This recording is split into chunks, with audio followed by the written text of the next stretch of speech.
Chapter 5 A Bitter Sweetness. I stayed away from the folds of the mountain where brush choked the ravines. The slopes I was climbing were steep and mostly bare. The hike to El Cristo Rey usually took 3 hours. Today, knowing I might be leaving, I stopped along the way to appreciate the greening valley and the surrounding mountains.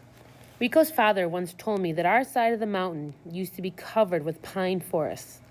The Spanish cut them down to use in the mines and to build the cities. The land had been drying up ever since. I wondered if these things could be true. Rico's father carried grudges against the Americans and even the Spanish of hundreds of years before, who must have been his ancestors, in part, if not mostly. I asked my mother once if any of our ancestors were Spaniards. She didn't think so. She said we were Tojo Labal, descendants of the Maya. I was grateful that Rico's parents weren't going to hold a grudge against me for last evening, for telling them what Rico had done. It had been terrible trying to find the words to tell them. Terrible what the words had done to them. Rico's mother gave one sharp cry, and then she was speechless. I saw the color go from her face and hope from her eyes. They believed me when I explained that Rico had told me only the night before. They didn't even blame me for not warning them.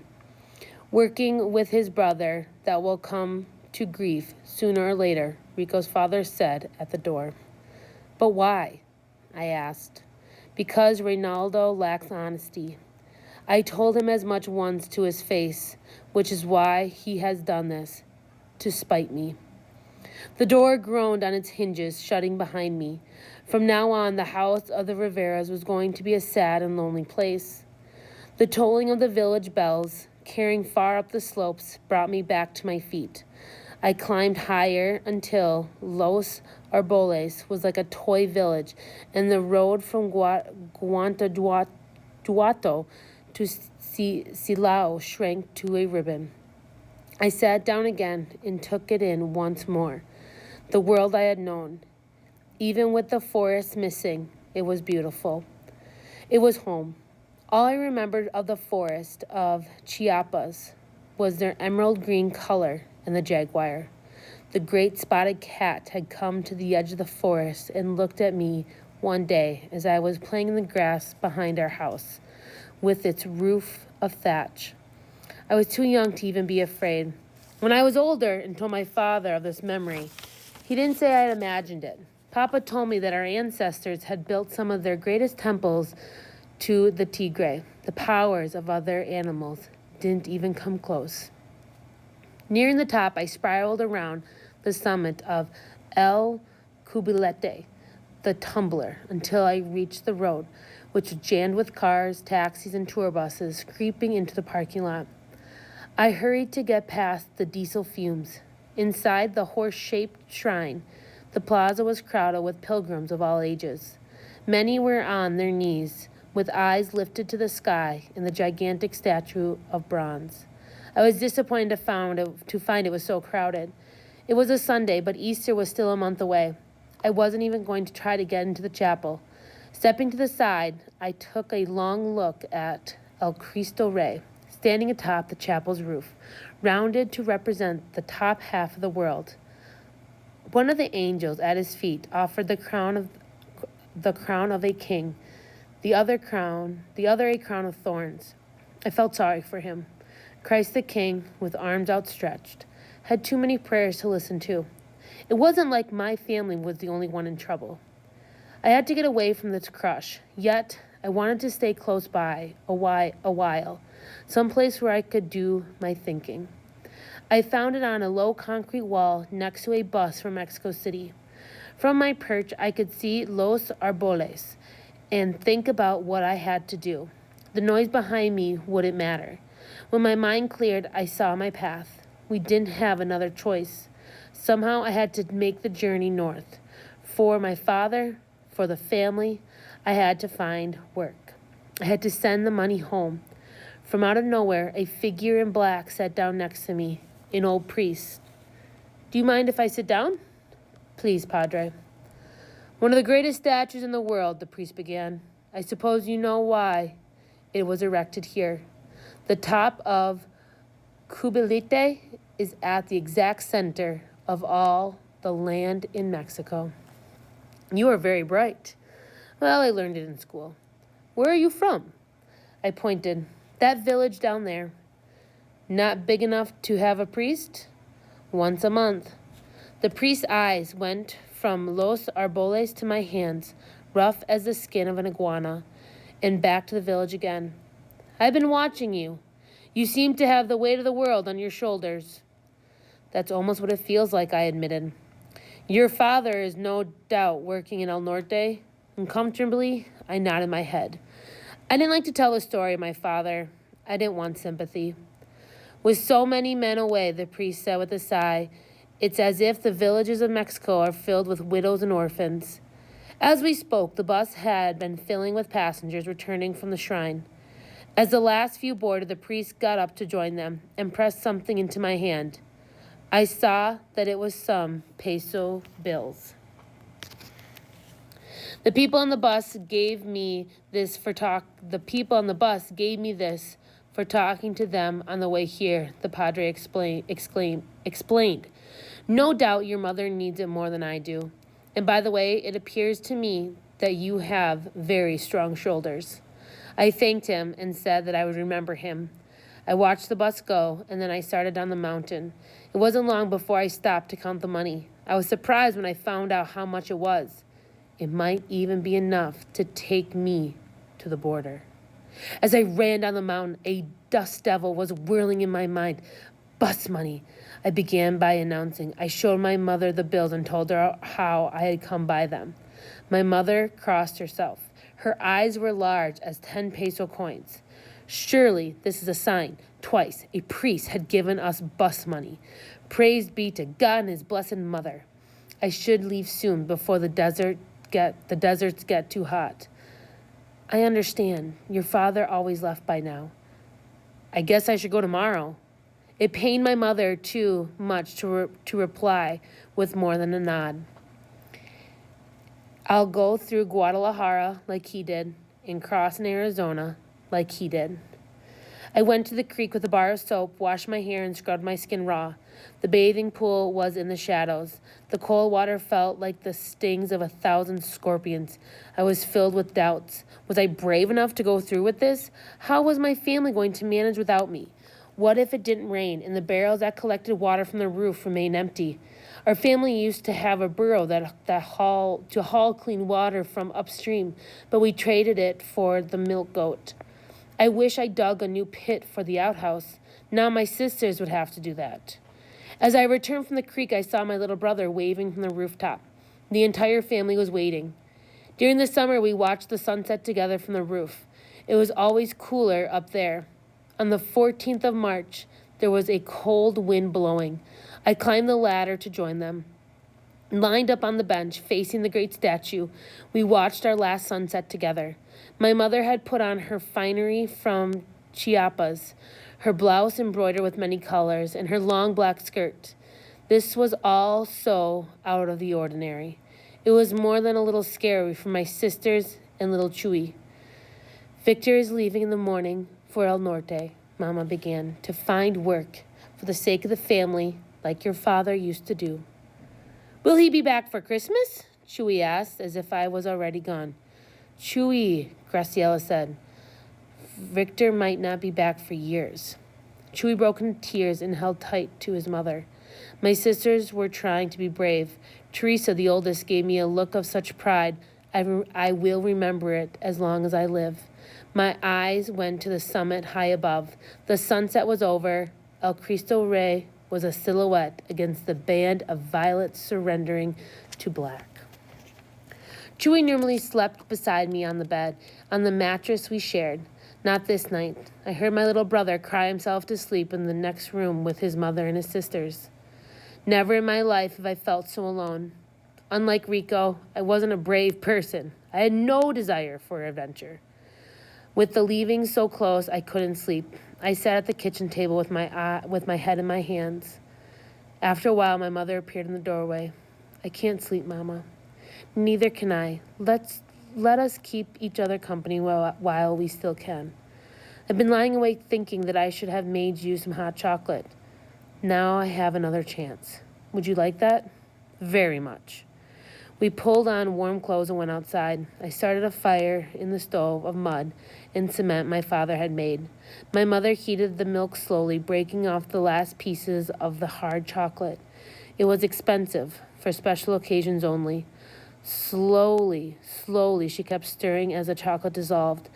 At the last, she twirled the molinillo stick between her palms to make the froth. She put the pot off and let the mixture cool. All the while the half moon and stars were wheeling. I wished I could stop them. It was impossible to find the right words to say. My mother poured the hot chocolate into our cups. It's good, I said. Yes, but with a bitter sweetness tonight, my son. Now that the time is so close, Mama, I'm so unsure. I have to go, but I don't know where I will find the strength and the courage. She touched her heart. In the part of you that is always home, no matter where you are, think of us. It will help. Always know you are never alone. How long can you hold out here without money arriving? We can sell the goats and the chickens. We can get by on the garden until the first frost, around the Day of the Dead. Once it freezes, that would be the end. In the morning, my family didn't walk with me. Inside the house, they emptied out their tears as I walked the long, silent mile to the bus alone. It was a cloudy day and I was shivering under my jacket. The village bells began to toll. The sound reminded me of the day my father was lowered into the ground. I wish I had thought to visit his grave before setting out.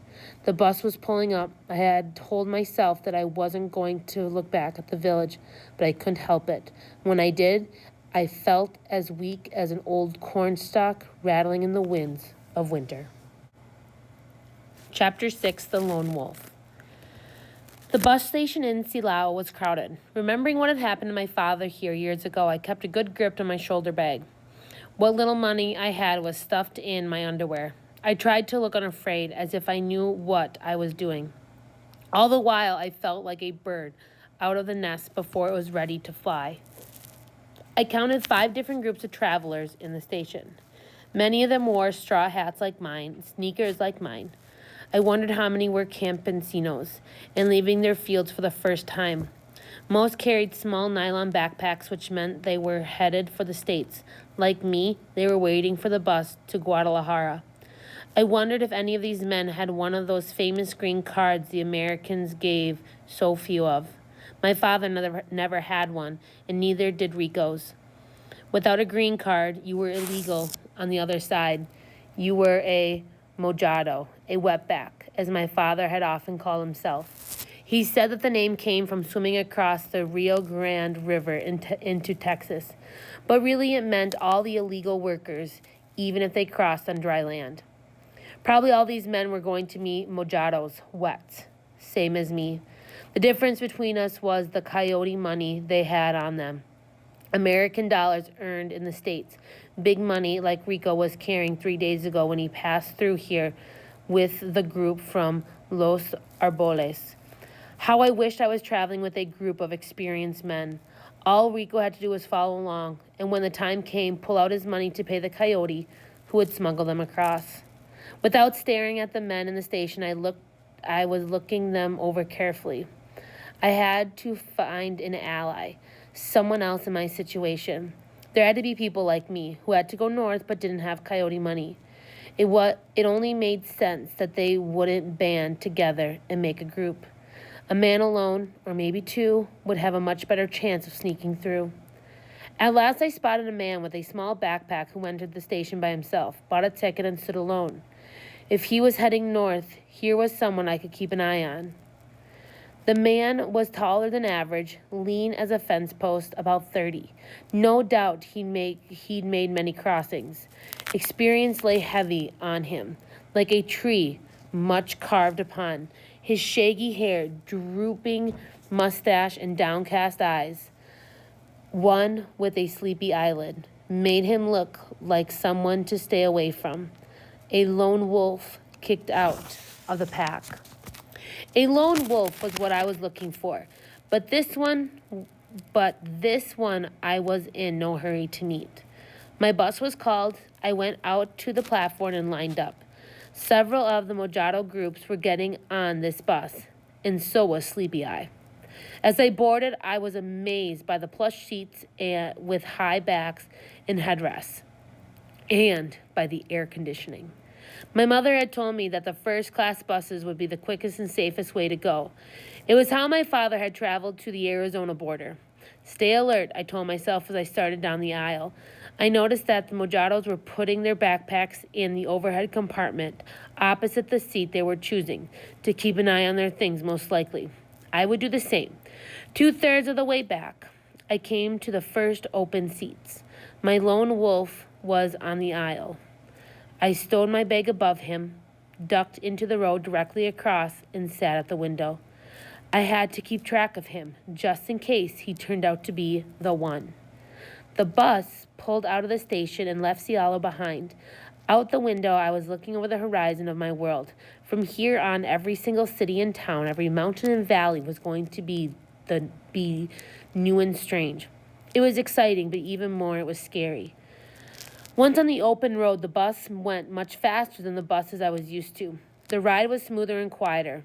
The driver had the radio turned to the powerful signal of Radio XEG, La Ranchera de Monterrey. I loved ranchera music. The stories that the songs told, the dramatic, emotional singing. Rico couldn't stand ranchero, especially the mariachis. I pictured him pulling out his headphones and turning up the volume on his own music. After a brief stop in Salamanca, we were on our way again. The song that was soon playing throughout the bus was the famous Camino de Guanajuato. With the first notes, my heart swelled. It was a song of my tierra. The cities of Salamanca, Leon, and Dolores Hidalgo appear in it, and so does El Cristo Rey atop El Cubilete. I turned around at the Mojados surrounding me and found that I was not the only one dabbing at tears. Under the bills of his black baseball cap, even the eyes of the rough-looking Lobo across the aisle looked moist. Rico thinks Camino de Guanajuato is ridiculously Mexican, dwelling as it does on the great sadness of life. At the end, the singer says he remains in his beloved town, but you can tell he is looking back with longing and remains only there in his heart. It was almost too much to bear as I sped into the murky dust and even further and an even murkier future. People talk of Guadalajara, a great city of beautiful churches. From the bus, it was dark. I didn't see any. At the city's huge terminal, I threw my bag over my shoulder and lined up for my ticket for the next bus, which would take me all the way to the border city of Nogales. After paying, I was left with less than $5 worth of pesos. A man with no legs was selling plastic-coated pictures of Our Lady of Guadalupe. Of course, I had to get one. I had no wallet to put it in, so I slipped it into the front pocket of my jeans. Inside the Guadalajara terminal, there was not enough room to sit on the floor. A good many of the throng were obviously Mojados on the move. The place was so crowded it was impossible to spot the men who were going north on their own, if there were any. The departed board showed 11 buses heading for the border, 6 for Nogales, 5 for Tijuana. By chance, when my bus was called, my Lobo also went out to the platform. I stayed close on his heels, telling myself I wouldn't be scared off by the weirdness of that sleepy eye. What if he turned out to be my only chance? A third of the way back, he took an aisle seat on the left. I stowed my bag and gathered my courage. Sorry, I said, and squeezed by his knees, almost falling into the window seat. He gave me a look that said I was an idiot. The bus filled up and we took off. Several hours went by with only the thrum of the wheels below. No radio this time. People turned to the food they had brought aboard, talking quietly or slept. I ate 2 of the tamales my mother had packed for me. Now and again, someone would go to the back of the bus. From my seat, I couldn't tell what they were doing. I got up the nerve to make conversation with Sleepy Eye. Do you think the states will give everybody a green card and make us legal, like the rumors say? The man looked annoyed, but he answered, "Their president started a rumor, but I'll believe it when I see it." I motioned over my shoulder. "What's in the back? Where are people going?" He gave me that look again. "To the toilet." "Oh," I said. "I've never been in a first-class bus before." He closed his eyes as conversation was over. A couple hours went by. By this time I needed to go to the bathroom, but was afraid to squeeze by him. It must have been in the middle of the night when the driver braked so hard it woke everyone up. Just ahead, police lights were flashing, lots of them. An accident, I guessed. My seatmate unsnapped his shirt pocket and took out what might have been a roll of money. He stuffed it in his underwear. "Roadblock," someone whispered. "Customs police." I had never heard of customs police. I had no idea why they were stopping the traffic. It wasn't long before I found out. A burly policeman in a tight, starched uniform boarded the bus. He said something to the driver. Bright lights came on, a shock to my eyes. The policeman glared down the aisle. The bus fell silent as the grave. His gun belt held a big pistol. "Passports, tourist cards, identification." My heart missed a beat, maybe 2 or 3. I didn't have any of these things. "I've never carried identification before," I said to my Lobo. "Do I need it?" "I guess we'll find out," he said with a shrug. "Is it against the law to travel without identification in your own country?" "No, but this bus goes to the border." "Who are they looking for?" "Guatemalans, Hondurans, Salvadorians, Nicaraguans, South Americans, anybody who doesn't have the proper documents to be in Mexico." "Why do they care?" "It makes Americans happy." By now the policeman, who was only 3 rows ahead, people have told me I look Guatemalan," I said desperately. "I'm not surprised." "But I'm Mexican." "Don't tell me, tell him." "What will they do?" "Deport you to Guatemala unless you are very lucky." By this time I was terrified, and the customs policeman had arrived. My seatmate handed over his military registration card. I stared at it, wishing I had at least brought my father's. The policeman stared at the picture, then at the man, then at the picture. "Your name is Miguel Escobar?" "Yes." "You are from the state of Guanajuato?" I almost answered before I realized the policeman was still talking to this Miguel. "Yes." "What about this kid? Is he with you?" "I don't know him." "I'm also from Guanajuato," I hurried to say. The words came out without enough breath. I sounded afraid.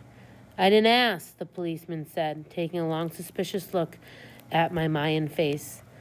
A smile was growing at the corner of his mouth. He was happy. He had a mouse under his paw. "Very well. Now is your turn. Passport?" "No documents, but I am Mexican." "Birth certificate?" "I am Mexican, born in Chiapas, close to the border with Guatemala." "If I want a geography lesson, I will ask for it." "I'm sorry," I said. "I can't explain why I don't have a birth certificate. My father tried to get one for me when we still lived in Chiapas. He walked all the way to the town of La Realidad for it, but the office was closed." The policeman looked as sympathetic as a snake about to strike. I hurried to explain that my family had moved to the state of Guanajuato when I was 5, that I was from a village named Los Arboles, located at the foot of El Cristo Rey.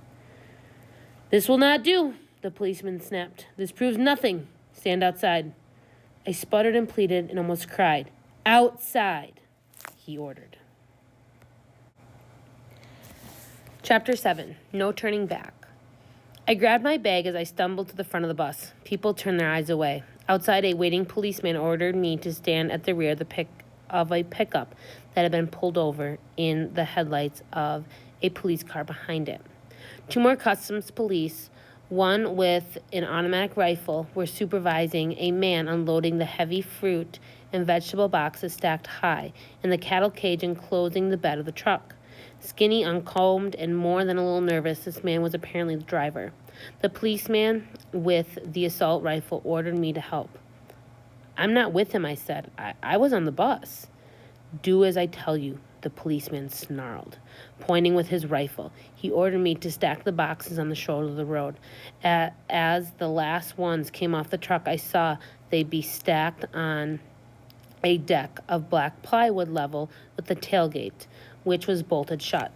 Suddenly, from underneath the plywood came a banging of metal on metal, then more banging, along with cries and moans. There were people under there. Amid the confusion, the driver took off running. The policeman yelled at him. Another fired bursts of bullets over his head. I got down on the ground, cringing like a dog. Nothing in my life had prepared me for this. I felt like I was in the middle of a war. The driver stopped in his tracks and held his hands high. They handcuffed him and threw him into one of the police cars. I got up, still hoping to find a way back to the bus. The police removed the plywood and uncovered a terrible sight in the bed of the pickup. People writhing like snakes, men, women, and children. They had been packed in there like onions, side by side and head to foot. Yes, we are from Guatemala, I heard a man admit. One by one, they were helped out, 13 of them. When they tried to stand up, most crumbled in pain to the ground as if they had no backbones. Their skin was dark like mine, their faces round, their hair straight and black. I saw a catastrophe unfolding. I was going to be deported with them to Guatemala. The police saw me trying to sidle away. They ordered me to get down with the others, and I did. I'm Mexican, I pleaded to the nearest man in uniform, towering above me. I just got off that bus. I'm from near Cialo. I'm Mexican, I promise. Ask me anything about Cialo. Please, just let me go back home. Shut up, the policeman barked. Do what you are told. My bus, which had been idling, was now in gear. With a jerk of my head, I saw the door closing, the bus pulling out. Some of the Guatemalans lying on their backs on the shoulder of the road didn't even have the strength to sit up. Who are you? Asked a small voice in my elbow, a boy Chewy's age. I didn't answer. My eyes were back on the police. For the time being, they weren't watching carefully. All I knew, I had to get away. I flipped over, dragging my bag. I crawled under the front of the police car. One glance back and I saw the boy staring at me. I had to pray he wouldn't say anything. On my stomach, I bellied my way as far as the back wheels. No legs to be seen. I kept going. For a second, I crouched behind the police cruiser, then crept away, low and quiet as a cat. After a few minutes, I heard shouts. By the time I was hundreds of yards away, racing down railroad tracks, dimly lit by the stars and the shrieking moon. I stuck to the tracks and ran like a hunted deer. The tracks led me farther and farther from the police lights on the highway. I didn't think I was being followed, but I kept looking back to make sure. I stumbled a few extra miles before I pulled up, gasping for air. My lungs were on fire. My side hurt like I had a sword in it. I could barely believe what had happened back there. What if I'd been deported to Guatemala? What then? What now? I didn't even have the money for a bus ticket home. Not that I would be safe on a bus. Crazy that I needed documents in my own country. My mother hadn't thought of that. The only documents we had spoken of were the fake ones I would need to buy in the States. Fake Social Security, fake green card. I could only guess my father had never mentioned having to show documents in Mexico. A bolt of fear ran through me on the railroad tracks. It left me shivering, desperate, my jacket in the heat of running. I was in bad trouble. From out of nowhere, one of my father's proverbs came to mind. It's a bad start on the week for the man who is hanged on a Monday. I laughed a crazy, desperate laugh. This helped, hearing my father's voice, seeing a twinkle in his eyes. I had to get a hold of myself. What direction had I been running on the tracks? North or south? Then I remembered that I knew how to find the North Star. When my father was back from his first year on the other side, I had asked him where El Norte was. Under the star, he replied, and showed me how to find it. I found it now and discovered that I had been running north. At least I'd been going in the direction of the border. I thought about turning around, trying to make my way home. But then what? What was the family going to do then? There was no turning back, nothing to do but keep walking. Better to die on your feet than to lie on your knees.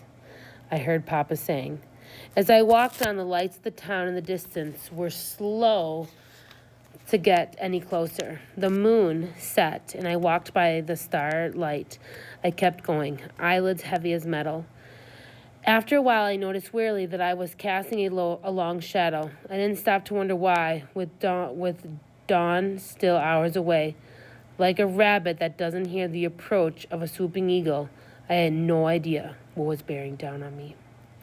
When at last I spun around, I was blinded by an oncoming eye, bright as the sun, a terrible blast sounding once, twice, 3 times, and I ran, stumbling off the tracks. I fell back on my elbows and shuddered as at a freight train hurtling through the darkness. My fright turned to amazement as I made out the silhouettes of riders clinging to the iron monster. Before long, I was walking the tracks again, wondering about those riders and recalling their backpacks. They were on their way to the border. What a dangerous way to go. Either those people couldn't afford the bus or they couldn't risk it. It was easy enough to guess that they were illegal in Mexico, and this was how they were sneaking through.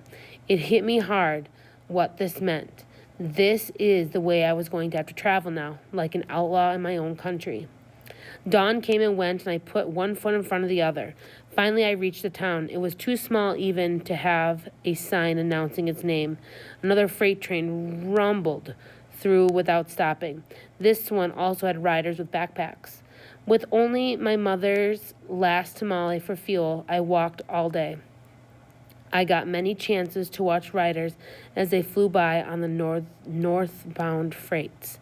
Finally, the tracks led to a bigger town where the trains would stop, or so I hoped. I left the tracks and approached the depot from the street.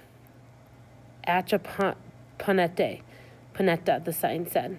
The train pulled in and it stopped for a few minutes, but it was a passenger train and useless to me. When dark came, I hid in the train yards around the corners of a warehouse. A guard was on duty, but he wasn't paying any attention. 2 freight trains roared on through. Soon I was going to have to keep going on foot. It must have been around midnight when a freight rolled clanking and hissing into the yard. As it slowed, I got ready to dash under the yard lights. The train had riders, lots of them, men, women, teenagers. Mostly they were bunched at the backs of the rounded fuel cars, where a narrow platform with a handrail made it a perfect place for standing and hanging on. Some people clung to the rungs of the ladders that ran up the sides of the boxcars. All but a few of these had tied themselves to the rungs with the arms of a shirt passed behind their waist. Quickly, I got my long-sleeved shirt out of my bag and tied it around mine just in case. Instead of grinding to a halt, the train started to pick up speed. It wasn't stopping after all. The last few cars were still in reach. I slung my bag over my shoulder and took off running. The light was poor. I had my eye on the ladder toward the back of an approaching boxcar. I was running full out alongside, fast as my legs could go. If I tripped or if I slipped, I would fall under the wheels. The moment of truth arrived. I timed my leap and grabbed hold of a rung with both hands. I swung my feet up and reached for a higher rung, pulling, kicking, and scratching until my feet found the bottom rung. I was standing on the ladder. My chest was heaving as much with fright as anything. I hadn't realized how difficult it was going to be. I'd never done anything so dangerous. Not nearly. Before long, the train was up to full speed. It rocked and swayed, enough to throw me off if I loosened my grip, even for a second. The miles went by, and so did the time. I hadn't slept since leaving home. I began to imagine I was lying in my bed. Stop that, I told myself. Relax, and you will die. I was so exhausted I had forgotten about the shirt tied around my waist and what it was for. Remembering, I managed to tie myself to the ladder. Whether the shirt would hold me, I would find out or not. I fought the weariness by imagining I was already in El Norte, working in the field, sending the first money home to my mother. I had many conversations in my mind.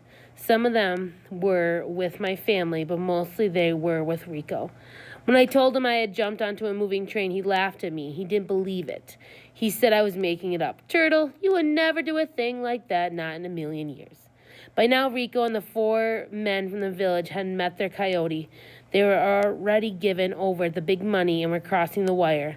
At this very minute, Rico was walking across the desert. Before long, he would be in the swimming pool at his brother's house in Tuscan. I don't know how much time had gone by. It was the middle of the night when I was startled awake. The train was slowing. I had fallen asleep standing up. And now someone was yelling at me, someone from the top of the boxcar. I looked up and saw the silhouette of a head and elbows. "Hey, you," the man yelled. "Heads up." "What's going on?" I called back. "Police, and lots of them." I looked around. The train was pulling into the yards.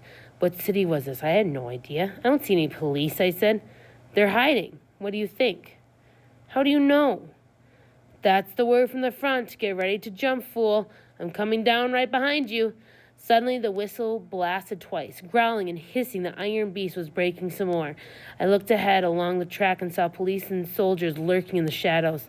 The man was right. I was going to have to jump off. When? That was the question. The ground was flying by. The train was still going too fast. "Get ready," yelled the man from above. He was starting down the ladder. Forget him. I wasn't going to jump until I saw other people jumping. I leaned away from the boxcar to get a better look ahead and discovered I was tied on. Suddenly I was boiling in panic. I managed to undo the knot. The shirt dropped and disappeared on the wheels of the train. "Move it," yelled the man from above. His feet were on the rung just above my head. "Shut up," I hollered. It was all a blur, train wheels spinning, voices shouting, the ground speeding below, the shadowy shapes of riders up ahead beginning to jump from the train, police running out to grab them. "Jump, jump now," the man above screamed, and I did. I tried to run in the air, knowing I had to tumble away from the wheels as I landed, but the train yard was too dark and everything was moving too fast. The ground seemed to fly up. It hit me hard, and I blacked out.